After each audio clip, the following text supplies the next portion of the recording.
what's going on? We have another episode going on today for Awaken Your Relationships. And boy, I've got some goodies to share with you because I don't know about you guys, but I've had some stuff come up this week that are layers that are deep. And they come from my childhood, actually.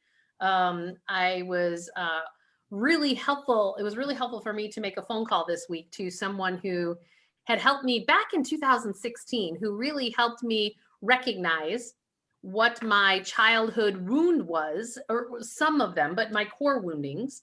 And I had acted that out with one of my sisters. And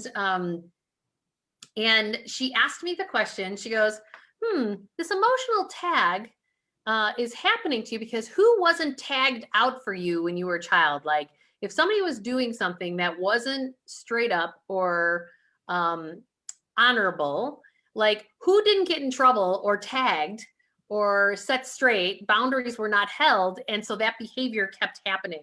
Because I have a couple instances in my life right now where that is actually playing itself out. So I know that right now, energetically, as we're making this transition in this period of time, and it has to do, if you speak to any astrology professionals or anything like that, like they'll tell you, like, this is the transition to Uranus right now, you know, and it's like any old emotional gunk you have stuck is coming up for so we can make this transition into this higher level of vibration.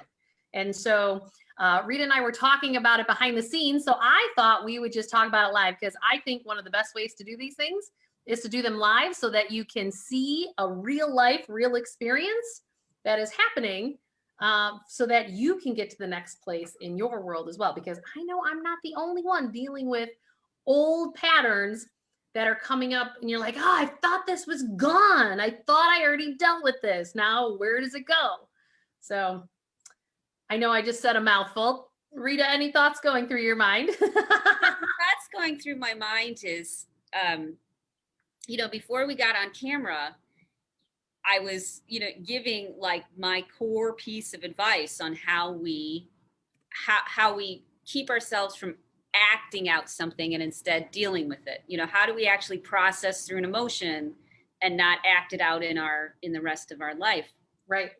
And my core advice usually for that is where you take half a day, or you take a day, or you take an hour for several days, where you intentionally allow yourself to feel it, you know, to trigger yourself and then do loving, nurturing things for yourself, like make, you know, grilled cheese and tomato soup for lunch and it takes you an hour to make, you know. So now, Rita, you're talking to a person who has avoided feeling her feelings her entire life because I chalked it up, stuffed it down, and moved on. And I just that's how I built my life up to when, you know, a couple of years ago when I had the near-death experience giving birth to my last kid. And as the world would have it, Spirit wouldn't allow me to actually do that any longer. And so this is, and this is what I wanted all of you to actually hear live, because I know I'm not the only one out there. Rita's sitting here going, yeah, sit that day and sit with your feelings. I'm going, you're smoking crack or something. Like, I'm like, I have no idea what you are even saying. Like, sit at home and feel my feelings. Yeah, that's fun. I don't even know actually how to like pull it up and out. Like you're saying, and it sounds like it's like totally normal, but that is so not normal for me. Like, and I know I'm not the only one out there. So this is why I wanted to take this to live, because I'm going, huh? You know, I'm a finance person, right? I'm the left brain logical. You know, even though I've got the emotion behind money stuff licked, I don't feel my feelings. Oh my God. And that's a chronic problem. You know, at first it's a problem with thank you. Don't worry about it. This is why our world's going to hell in a handbasket. This is why. Yeah, this is why we're talking about it. That's why I'm beating the drum, running naked down the street. Feel your feelings. Oh my God, it's insane. Okay, I gotcha. Okay, so I first recognized this. You know, the glimmer came into my mind of recognizing this probably about 10, 12 years ago. I was watching an episode of Everybody Loves Raymond. Mm. And the woman, the wife in that, everybody was gone for the day, and she purposely turned on a sad movie to make herself cry because she'd been tense and stressed out and knew she probably needed a good cry. So she watched a sad movie so she would cry. And then after she was done crying, she felt much better. And what she did was she gave herself a safe space where she could trigger her emotions so that you could get them off of her nervous system and out of her brain in a way that didn't affect anybody else. Okay, so I get that part going, okay, just watch a movie and then allow the feelings to move. Yeah. Yeah, no, I get that piece. Yeah, I got but it's so funny how it's like, huh? Like, give me those marching orders. Like, I can follow a checklist really, really easily. Well, you have to start thinking for yourself because part of feeling for myself. part of, you were talking about how, there was somebody in your family who always, who never had the repercussions for their actions, and you were helpless to Yep. them. Yep. And helpless to them doing to you whatever they wanted to do to you. Yep. And I've spent my whole lifetime defending myself against this person. yes, exactly. And everybody loves this sibling. They're like, oh my, she's, yeah. I don't want to put out too much detail, but you know what? And she's a big heart, but boy, did she beat me to a pulp, Right. And you haven't recognized yet that you aren't that little girl anymore. On so many levels I have, right? So this is why it's surprising to me. I've done a ton of work. It doesn't, if you think about over your entire lifetime, a trauma is something that happens unexpected, that you feel helpless, you can't stop it, and you're not able to process through. So that could be literally anything. That could be watching a movie at the wrong time of your brain development. Just because you dealt with one issue, yeah, it cleans up a bunch of other issues attached to it. Sure. But it doesn't mean that you don't have other triggers that have been laid down in your brain and in your subconscious. Right. That's why it takes a while to clean these things up. And that's why you actively have to take time to clean them up. Otherwise, you'll be suffering for the next 40 years. Agreed. Right. So, and this is, I just had a conversation with somebody the other day going, I've been doing this work. I am cleaning. Well, maybe I should just take it all. And this is what the other person said. Maybe I should just take it all and just shit can it, because you know what? I have been doing the work and it's not getting any better. And it's like, well, I can't say that it hasn't been getting any better. The thing is we don't realize how deep some of these wounds are. And that's why I want to remind everybody that it's like peeling an onion. That we have to realize it really is like peeling an onion. And until you get to that core, which is the core wound, right? Right. And let's open everybody's minds to realize that if something happened to your great-great-great-grandmother, where she was traumatized, maybe she was raped by a man who had brown hair and was 5'7", she would have that reaction if she never dealt with that trauma. She would have a nervous system reaction every time she thought about it or saw somebody that triggered her around that. Sure. Now you've got the child. The child is saying, my mother is reacting to tall brown-haired men, who are 5'7", not 5'8", not 5'6", but 5'7". And subconsciously we imprint that. And then we imprint that on the next generation and the next generation, until now here you are saying, why am I reacting to this? There's nothing in my life that says I should react to this. Right. What's going on? Right. So when we are doing our work, you're not only doing it for yourself, you are cleaning up generations worth of false thinking.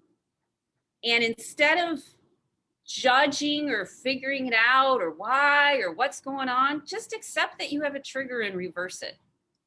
And the way you reverse it is you take half a day and you decide you're going to make a wonderful minestrone soup and you take hours to do it, and you do it when you're triggered.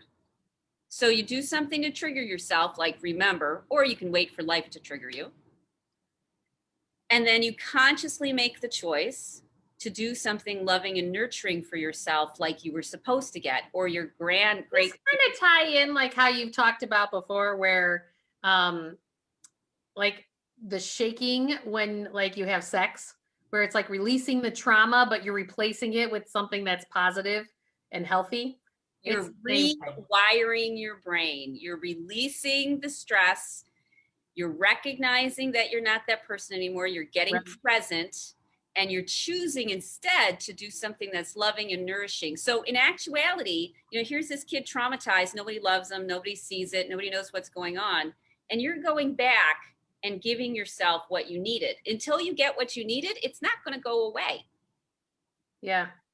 You have to give yourself I think it's really important for people who are listening to hear this, that so here's what we naturally do as humans, right? So, and I am guilty of this. So like you have a trigger, then what you do is you pick up the phone, and especially us ladies, and we call 10 different people, right? And we want to talk about it. So what we're doing is we're energizing it. So we're creating more of it because we're talking about it. And entrenching it deeper into our brains, right? Strengthening that brain connection, which we don't want. Right. And then we sit in our shit, which is like, no, don't sit in that. Interrupt the pattern and go to something happy. Go to something that makes you giggle. And so that way you can shift out of this whole dynamic of, you know, suffering. Like it's just a suffering pattern that we don't need to be sitting in.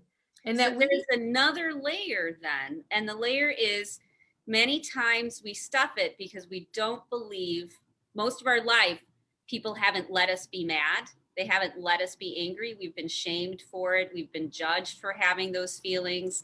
And so we're still judging ourselves and telling ourselves, I deserve to be angry, so I'm going to be angry as long as I want to be angry. And I'm going to be angry even if it kills me. And it's the decision that you don't want to live like that anymore. Right. You don't want to be angry. Yeah, you have the right to be angry as long as you want to be angry. Well, it's like yesterday, you know, my kids transitioned back to my house, and transition day and divorce is always a tough one, right? Because you got two different households, especially if it was a toxic separation, which that has been the world that my kids have lived in. And literally, like I was literally in a place yesterday where I was watching my kids express the stuff that of where they were. And they always say in divorce, like, do not speak at all about the other parent in a negative format whatsoever, because it's damaging psychologically to the children. And I can share with you that those of you, like, if you've not experienced this, like, or if you're still in the relationship and you're not cutting it off to go to the next place because you know it's going to be toxic. I know that's why I prolonged it for so long. And it took every ounce of me yesterday, every piece, to like not go to that trigger trauma place, but going, well, let's just give some love and compassion. And then I would just shift it to like, well, we're here now and this is what we're going to do. And just, it was literally like 4 hours of jockeying. And it was just like, shoom, shoom, shoom. But I was telling Rita before the call, like, it transitioned really fast yesterday because I was the one that showed up different. And so when I show up different, and it even got to a place where I said, okay, well, let's just call dad. And dad will let us do this. And the kids were like, no, we don't call dad. No, we don't call dad. And I go, it's okay. So we called him and I said, we're just calling because Bridget would like to ask something, and she asked, and he said, no problem. And it was like even rewiring the kids and saying, it's okay. It's okay. You know, because someone has to take that next step to be in that place of, what did you say? In the place of something nurturing as opposed to something that's the trigger or the trauma. Right. Right. And even if you're not divorced, you know, there is certainly in relationships, those kind of things all the time. And it can compound over the years. I mean, how many times have you met someone who says, I had somebody on my wedding day who said, it's all downhill from here. And I had more people saying that to me at my wedding than congratulations. It was really fascinating to me. It was enough for me to actually notice. And I'm like going, because I think it's these layers over the years that go unresolved. And then people are unhappy. And then they stay in these relationships that they're not happy, because when we have these triggers and these traumas, we just go, oh yeah, that was really not the healthy way to do that. Let's go on to the next part. Right. And every time, and let's say your great great grandmother passed down this trigger, every time it gets reactivated and not dealt with, it adds another layer of cortisol in the body and cortisol in the brain. So it's literally those veils that they talk about in metaphysics. You have to drop the veils. The veils are the layers of cortisol, and they can be generations old. So you're not going to get to the heart of it immediately. You have to patiently and consistently notice when you get angry, when you get frustrated, when you get aggravated or disassociated or anything. Any of those 5 personality traits we've talked about in the past. If you notice any of those, you don't question it, you just come back to the light. And how do people, because certainly I know I've been really not stuck, focused on these levels of cortisol in our systems, because when you have these levels of cortisol in your system and your nervous system's hijacked, you can't open your heart. And we all are being led and guided to do heart-based consciousness. So, we've talked about havening and other tools to reduce cortisol in your body. And if it's layers, any other things pop to mind or recommendations in terms of lowering cortisol? Because I've just been really focused. I'm super clear. The reason the weight is not coming off my physical body is because the level of cortisol with the stress that goes on. And there is zero reason why I am there's zero, if you talk to any health expert of my exercise and my eating and everything, of why the weight's not just peeling off. And it's because of the level of cortisol. Well, and just assume also that your sexual trauma as a child probably wasn't the first sexual trauma in your generational line. Correct. So you're assuming that you're only dealing with the stuff that you can see, the stuff that you know about, that you think about. You're not assuming that your brain is a landmine of stuff. And if you want to reverse the cortisol, you have to do something like make minestrone soup for half an hour, or for half a day. Because when you trigger, your body goes into fight or flight. Yep. And when it's in fight or flight, often, let's say it's fight or flight 80% of the time, your body has to keep that level of stress in its system so that your balance point is to be stressed out about 80% of the time. Yep. You can't let go of the cortisol because the cortisol is keeping you at your preferred level of stress. Yeah. So your preferred level of stress is to call all of your girlfriends and sit in your shit for a while until you've suffered through it and felt sorry for yourself and all of that. And then you decide to shift, or it shifts on its own. So you're saying, I want to be angry for 4 days.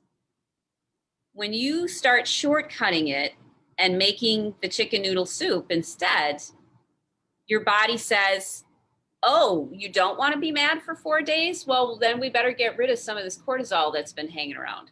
Right. Yep. Yeah. It's funny, 20 years ago, I naturally did that. I naturally did all of that.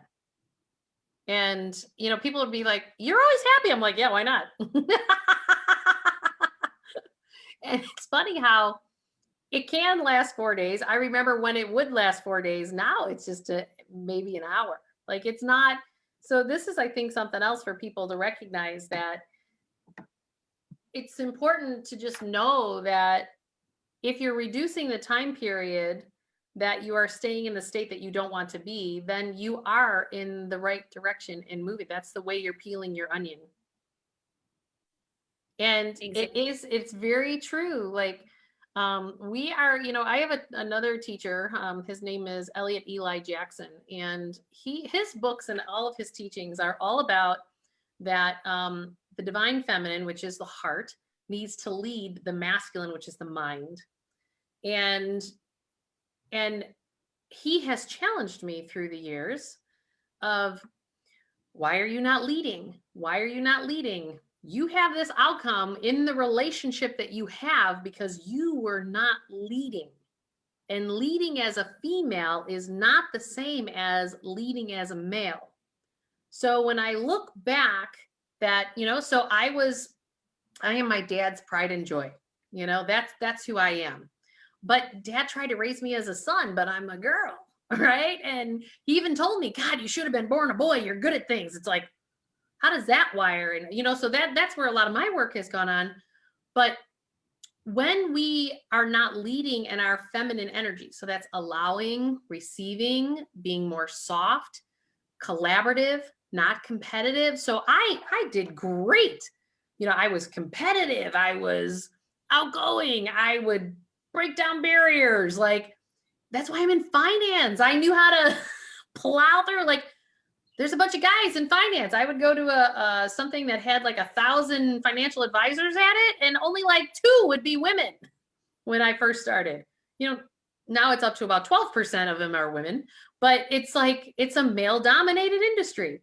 And so, ladies, those of you who are watching, you really need to start to consider leading more in your life, but leading with the part that makes you female. See, that's the thing. For those of us who are particularly in business, we had to become masculine to succeed in the capitalistic world that we're in. And this is what needs to shift. And it's not that those are not things that are needed. We have to start with the heart and then add our smarts, as my teacher Deirdre Morgan says. When And people think that, being feminine means always being nice or being gentle or being happy or, harmonizing. Being female also includes anger, and also it's about not getting hijacked by it. mhm, If we sit there and take and take and take, like you did in your family, mhm. you just, you had your head stepped on and you were bullied and you were beat up, and you took it and took it and took it. But that's, supposedly what a good woman does. But in reality, a good woman punches her in the face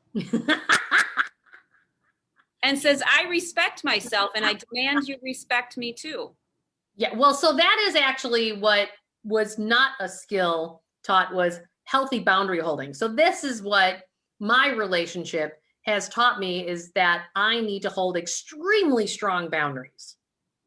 And this is how I lead being the female, is Yes. extremely strong boundaries and saying, and I remember it has stuck with me. You had said to me, you can love him the most by holding the strongest boundaries. And I really resonate with that, because love doesn't necessarily mean that you're rolling over, which is like the traditional female way of being in the world. Like, I love you, so I'm just going to let you dominate me. Right. And then wonder why you're stepping on my head, and then feel hurt, that you keep doing it. Why are you doing? Now, this may be a little bit of a triggering story for people. Not too much, but just, so people are aware. A couple years ago, I was watching a video, and there was a woman, a young woman, probably 17, who was a cheerleader, and all of her teammates and all of her coaches were trying to force her into doing these splits.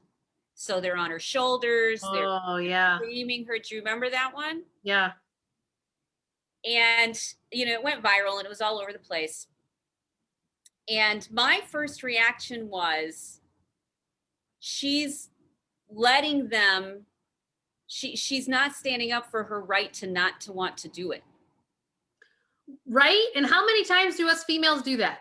Yes. And then it was, I had to work through my stuff around it, but then it was that everyone agreed she was victimized. But what people don't talk about is, how do we keep the victims from being victimized in the first place? Well, see, that's the thing. We have to, and I teach this to my children. It's like, you have to step into your power. Like, I remember, so I had my daughter 2 weeks ago. She got in the car and she started like really playing the victim act. I'll say it that way. And I was like, no, no, no. We're going to call this person and you are going to speak exactly what you're speaking to me. You are going to speak to this person. And you have to step into your power, girl. And she's like, no, no, no. She's like, no. And I go, yes, yes, yes. And so she did. And it was, and I left it to her. I said, you let me know when you're ready. Because it's not about that you're not going to do it. You need to find a way, but I will let you choose the timing, Mary Kate. And right before she went to bed, she goes, Mom, I'm ready. I go, for what? Like, it was a few hours later. I didn't even remember. And she's like, I'm ready. Let's call. And I go, okay, let's call. And so we called, and she, bless her heart, was sitting there and she was like literally shaking. Remember, that's what this is about. She was rewinding it by doing something different, making a different choice. She was letting it off of her system. She was, wow, great parenting. Oh my God. She was like, and I was just like, and I sat there and supported her until she could, and I was like, and I just guided her when she was getting stuck in her words. And I just was like, go ahead, and I would rub her hand so that she knew she was safe. And it was and I am so grateful for how the other person showed up, because they had no idea it was about to hit them. And it was beautiful and it was healing and it was a different experience. And she moved through it. And the next day she was as light as a feather. She was so happy. And it was just fascinating. It was absolutely fascinating. So those of you who are watching, there's some real deal. So even if you as a female have not stepped in that power, like, there's no time like the present, It's so hard to do it by yourself, though. I mean, what you did for your daughter was, you were what I might call the sacred masculine. You were the scaffolding, you were the structure. You gave her the minimum amount of support so she could do the thing that was scary. Right. So all of us should be masculine and feminine, but traditionally, men should be with women as they do those heartfelt emotional things, because they are wired to be more grounded in many ways. Yep. And we haven't held them to that standard. And that's what boundaries do. They hold that sacred masculine to the standard of who they are, and not to the crazy one that's driving the bus and has been told for a million years that they deserve to be hurt and they're going to be hurt, and they get to do whatever we've nurtured that idea instead of nurtured the idea of, you need to shut your mouth and you need to think about the people around you. Yeah. And if you don't, these are the consequences. And I hope they're extremely painful, because if they are, it means that you're going to make an important shift in your life and in the lives of everybody who loves you. It is absolutely fascinating to me. And it's these little things that will make a huge, huge difference. Because I know too, like, when I was going to hold boundaries, it was, because I literally, I had been convinced that because I was the working parent and he was the at-home dad, that I was going to lose custody of my kids. I was like, hell no. I'm like, and I worked a ton. And I go, nope, I own my own business. I can structure it any way that I want. I am not losing custody of my kids. No way, no how. And that was like the first step of stepping into that boundary holding, going, no, I don't have to roll into the story that Illinois is a really strong dad state, let alone it's a strong at-home parent state. And so it was like the chips were against me. And my attorney told me I was very lucky to get 50% custody in the state of Illinois. And you know what? But that's where it starts, where you have to align with those boundaries. Like, there was like no question in my mind that I was going to figure out a way on how to run a company and have 50% custody of my kids. And you know And what? It's working out fine. that's the proof of the work that you've already put in.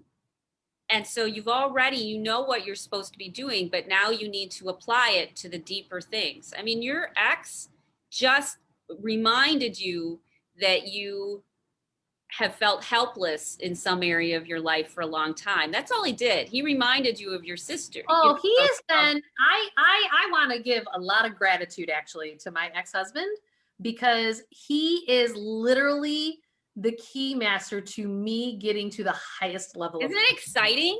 Oh my God. He has been, and so many people are like, are you smoking something, Jewel? I'm like, no, he has been an amazing, beautiful catalyst for me to hit the highest levels of consciousness. When here's the fun, cool thing.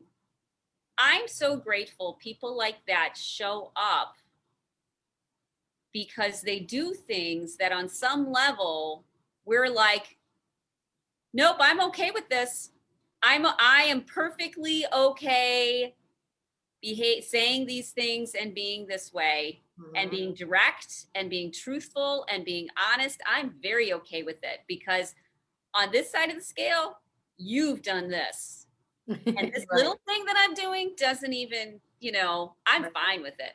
Right. And it gives you the courage to say the things that you might have never said or done, which have been dogging you all of your life.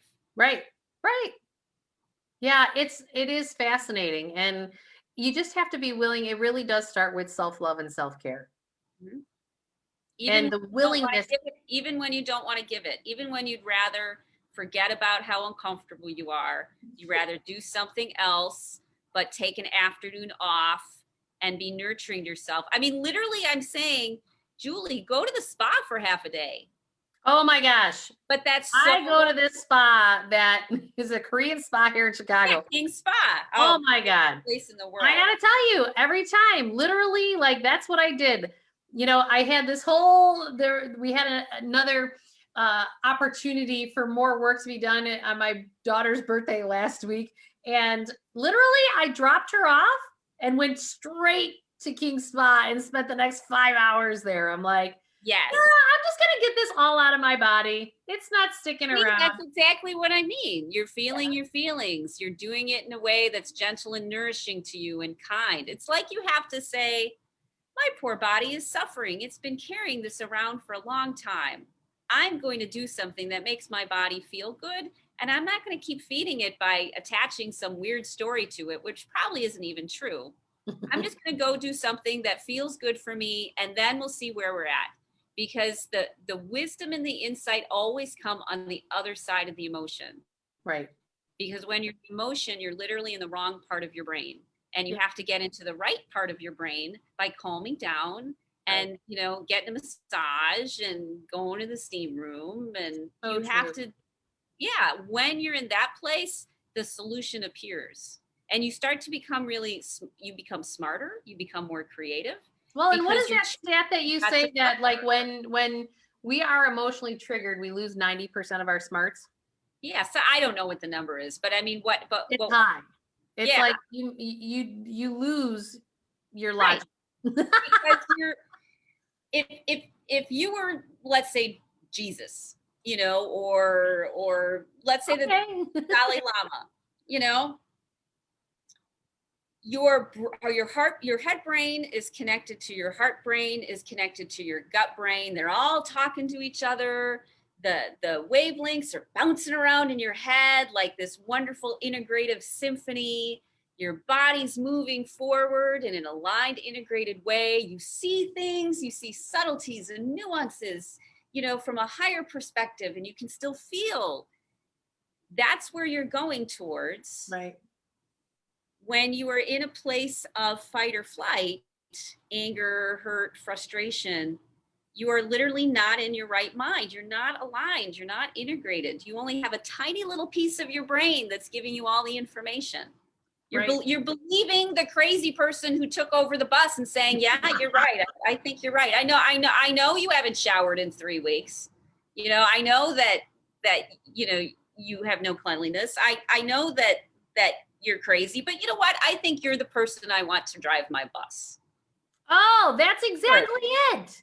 It's like choose to drive your own bus. Right. Stop letting other things, I love that. memories, people from the past hijack you, because you literally end up just like you did as a kid, helpless, feeling like there was nothing you could do. And maybe at the time there wasn't. Your brain wasn't developed enough to see what you could do. Your nervous system was overwhelmed. You literally were helpless and trapped as a child. Yeah, The thing though is you're no longer in that position. You're an extremely powerful woman. totally. And Yeah, well, and this is where I keep talking about, I'm sorry, but yeah, no, we forget that. we do. And I think it's super important. You know, I've been saying over the last couple weeks on all of my lives that we really need to stop focusing on the problems and focus on the solutions. Like focus on what you want to create. And this kind of goes along with, you know, your problems is because you're letting somebody else drive the bus. Yeah. You know, whereas what you want to create in life, it's about this future and planting the seeds so that you can harvest them at some juncture. Right. And we deserve it. We really do. And Well, here's the the thing. world deserves it. Yeah. Here's the thing. And everyone who's watching, you know what? Please let Rita and I know if you want to come on live with us and we will help coach you on your situation. You know, just send us a message. You know, I've had a couple people doing this week, and last week we had someone come on who shared even within the organization that she worked with and helping children. We want to have these real conversations, real talk with real people so that we can bring real healing and real abundance. Because remember, I'm the money chick. And why does this have to do with money? Is that, you know, when you're in relationships, I keep telling people, like, yeah, you're sitting here and you're working and you're ignoring the stuff that's going on in your relationship. And guess what? You'll get divorced and half of it goes out the door. So you're not really actually accumulating anything because it's about to go out the back door because you've got this tripwire going on. And we don't realize that it's all interrelated. And this is what drives me to do these things, because I know that if you address the stuff in your relationships or your work life or your health, the money then shows up. You know, it's really because you're showing up differently in the world. You know, part of what had gotten in my way for 17 years in my healing practice was that I kept getting hijacked by my own emotions, and then I couldn't get anything done. You know, because I was literally physically frozen. Yep. You know, or sobbing or whatever, because I'd be or angry, I'd be triggered. And so I could never make any progress or as much progress as I wanted. I had to just be persistent and put my head down and keep doing it and suck it up and hope for one day, because I couldn't take action and right action because emotionally I just kept getting pulled off balance. Mm-hmm. And everybody told me, yeah, you need to sit in your own crap. And how does that feel? And that's what we're taught. We're taught we have to sit in our own crap. No way. Obsessing about the same things that just keep the pattern repeating instead of well, it's like the other day. It's totally reminded me of the other day. So I was talking to my boyfriend, and he's just like, yeah, I don't know. He goes, God, I need a little bit of you. Because I was just like, da-da-da-da-da-da. And I said, okay, well, let's go to one of our favorite restaurants for dinner. Let's do this. And then he's like, well, my daughter really is having a rough time, blah, blah. I'm like, bring her with. He's like, really? Because it was one of the days I didn't have my kids. I'm like, why not? I literally went to Party City and I bought 4 smiley face balloons that are the shape of a sun. And I was like, and he goes, you are a goof. And I go, I know. I'm like, because it was just like, it's as easy as buying those balloons and going to your favorite restaurant, and it makes you giggle and it pulls you out of that. Right. And on a physical space, it heals you and it reverses your trauma. But you have to decide to do it. You have to decide you don't want to live that way anymore. Right. And even though it's uncomfortable to feel sorry for yourself and sad and remember people who died and remember people who've hurt you and things that have happened, that's hard. Yeah. But it's way better than what we're doing to try to cope with it. It's so much better just to be nice to yourself. And then what happens when you feel good all the time, good things come to you because you authentically feel good. People feel better when they're around you. Suddenly they're like, wow, I really like being around her. I want to make her happy. And then when you're not happy, they're like, oh, she's not happy. What can we do to make her happy? Yeah, no, you can't make anyone happy. Right. They Yeah, have to when take you're that themselves. strong of a light, people want to support you being in a good space because it brings them like a Oh, comet. that's really funny. I had one of my team members tell me that. They're like, I rarely like have a day where I am not that bright light, where sometimes it kicks my butt, right? And I got a message after this meeting was over going, you didn't really show up the way you did, and we expect you to show up because then you supply the foundation. And I go, it's okay for me to have a day now and again, but thank you for the reminder. And I'm going to shift right. But it was a really, really rough day. And And people but have to learn how to deal with their own emotions and not rely on everybody. And that's where authenticity comes in. When you authentically let yourself, say, you know what, I'm not doing very well today. And you let people know, hey, I'm not doing very well today. If they know what's going on, they can choose to make a different choice. But you have to not think or pretend. They have to stop thinking that you are the reason that they feel good. And they have to start realizing they have to feel good on their own. And so authenticity means you have good days and bad days, and people have to flex with you. And as they flex with you, they develop their own positive skills on how to stay in balance. I have watched that happen. I cannot agree with you more. That this really, really is something that is reality that occurs. And if they don't create their own, then guess what? They vibrate away from you and they fall out of your life. Yes. And you got to trust that too, because I'm just like, I'm not going there. Da, da, da, da, da, da. Like, I'm just like, I can't join you in that. Like, I need to be over here, because it's like this is another conversation that I had the other day with someone important to me. And I said, I had actually given him the advice of, hey, why don't you stop playing their game and play your own? And he's just like, yeah, why don't you start playing your game and not your ex's own? I was like, touche, you are so right. Because the words that come out of your mouth for somebody else typically are what you need to hear for yourself. And it was a beautiful gift that he mirrored that back to me, because it was exactly what I needed to hear that day. And it was like, I need to play my game. I am going to play my game. And that is beautiful. Everyone has to stand in their truth and in their authenticity and play their own game. Yeah, we're equal. We are all have the potential to be really smart and really creative in our own unique way. And we're supposed to be. Yep. We can either go towards the dark and being dysregulated, or we can go towards the light and be authentically happy and healthy. And we're supposed to be authentically happy and healthy. That's the underlying vibe of the universe. Right. And when we do that, and we start showing up, appreciating ourselves and valuing our own gifts and making sure we get what we need, then all the blessings follow, because we're showing up as we're supposed to show up in the world. And even if sometimes other people don't like it because maybe you're too direct with your truth, that's good too. So true. I had a mentor tell me, once you shift and you go in, and this is of course from an Irishman to an Irish woman, you can't go sit on the same bar stool because you've changed. So walking that bar and sitting on the same bar stool, they want you to go back into that bar stool.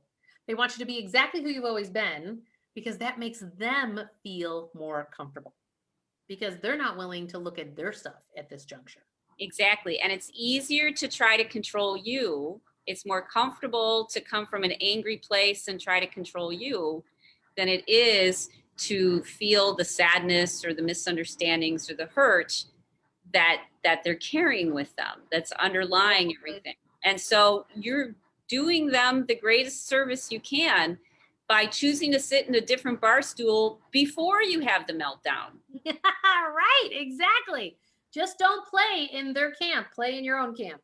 Yeah, enjoy yourself, do what you need to do it the way you need to do it, in a loving, kind way.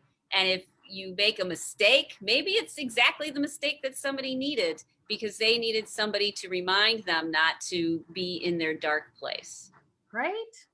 And a mirror is one of the most healing things you can be. And a mirror mirrors everything. It doesn't just pick and choose. So true. You But yet match it's so the beautiful. vibration. This is actually how you heal your relationships, is by changing yourself. Yeah. We always think it's about the other person, and it's not. It's about you. And when we say, well, how do I change myself? I say, well, spend an afternoon and go to the spa. But so many of us have distracted ourselves from doing those things, because then we have to admit there's things that are not working in our lives that are in alignment with ourselves. Like, it's And better. that's just ego. That's just complete ego, being afraid, feeling disconnected. So You know, it's just that little part of you, the body part. If you think of your ego as your body trying to talk to you and tell you how it's feeling, and you as that higher self says, oh, body, you're suffering so much. This is so difficult. Let's go do something that makes you feel good. yeah, That's what you're supposed to do. You're supposed to treat your body as if it's a loving child that right. you want to bring along. And so when you get angry, don't say this is your fault. Say, oh, my poor body, you're so angry.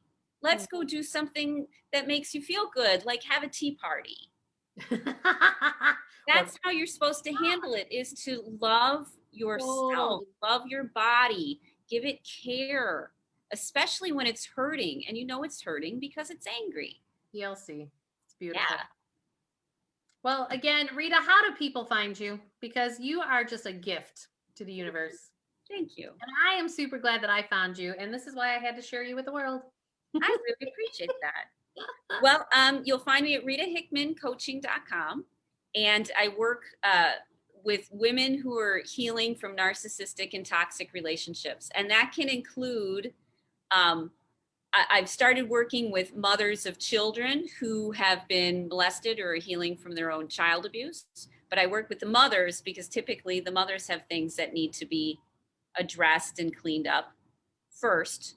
Agreed. So I help reverse all those hidden kind of feelings and traumas and help you get to that aligned place like Jesus was and Buddha was and the Dalai Lama is. I help people get to that place and out of that place of suffering, no matter what it looks like. That's And awesome. it can be any age, because learning how to regulate yourself is the most important thing we can teach our kids, especially if they've had a traumatic experience.